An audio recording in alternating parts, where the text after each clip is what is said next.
عاملين ايه؟ يا رب تكونوا بخير. انا نوفي محرم وقناتي احلى الوصفات مع نيفين. اهلا بكم جميعا.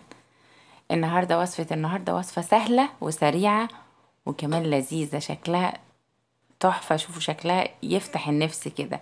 سمك بوري صينيه. تغيير بقى، بدل المشوي والحوارات دي غيرنا في شكل البوري. شكله جميل وطعمه ولا اروع، هتحبيه كتير. شوفوا لونه تحفه والطعم ايه، خيال. كلكم لما تشوفوا هتجربوه مرة، كل مرة هتعملوا نفس الطريقة.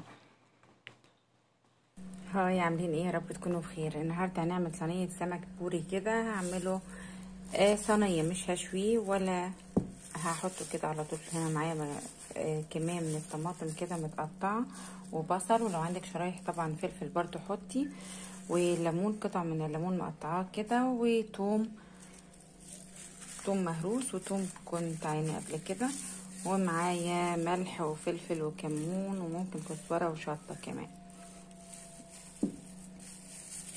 وعصير ليمون. وده السمك معايا قطعاه كده.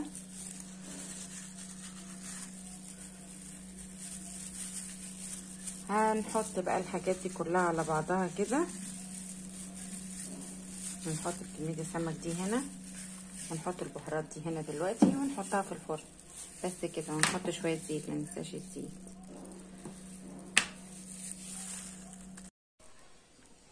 انا هنا عملت السمك غسلاه طبعا ومنضفاه كويس، بعدين قطعته كده عشان يستوي كويس، وحطيت فيه شرايح ليمون، ومعايا البصل والفلفل والطماطم والبهارات والثوم.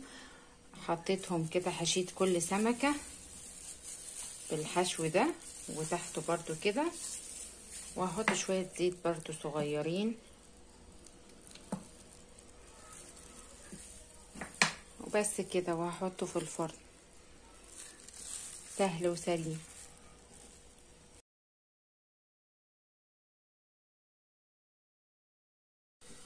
انا حطيت السمك اهوت في الفرن، وهسيبه بقى يستوى شويه بس كده. تبلت الحاجات كلها بالبصل والملح والفلفل بالبهارات بتاعتي، والطماطم والثوم والليمون وشويه زيت، وتبلت السمك من جوه. حشيته بالحشوه دي وحطيته في الفرن.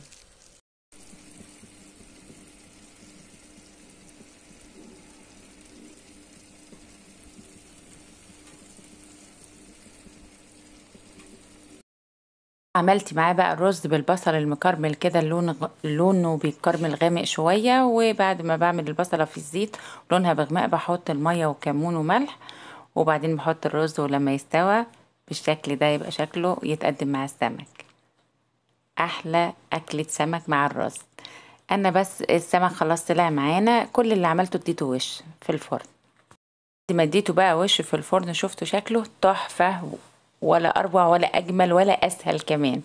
طعمه خطير يا جماعة، مش هتبطلوا تعملوه كل مرة بالشكل ده. وبوريكم دلوقتي شكله من جوه، شكله تحفة وخطير. انا غطيته وهو في الفرن باي غطا او ورق فويل، وبعدين اديته وش، ما خدش تلت ساعة في الفرن. ما تنسوش بقى يا جماعة، لو وصلتوا معايا للجزء ده ما تنسوش تعملوا لايك والاشتراك للقناة وتفعيل زر الجرس عشان يوصلكوا كل جديد. باي باي.